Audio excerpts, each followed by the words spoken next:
কিরে রতন, কি হয়েছে? আমাদের পোস্টমাস্টার দাদা বাবু, ওনার খুব জ্বর, দয়া করে একটু আসবেন। আপনাকে তো ঠিক চিনতে পারছি না। আমি কার্তিক চন্দ্র রায়।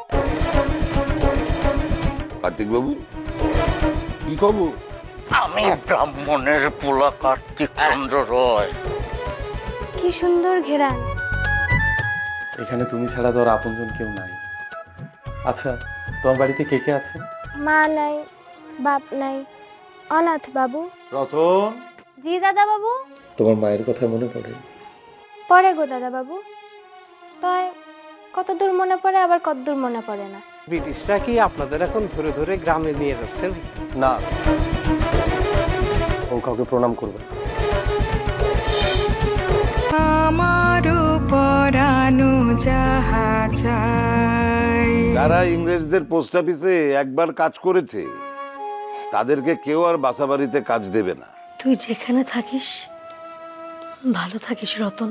আমি এই গণ্ডগ্রামে আর থাকবো না, আমি এখান থেকে চলে যাব।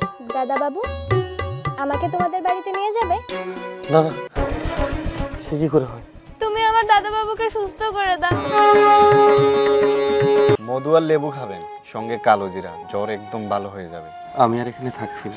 আমি তোমারও বিরহে রহিব বিলীন, তোমাতে করিব বাস। দীর্ঘ দিবস দীর্ঘ রজনী, দীর্ঘ বরষ মাস।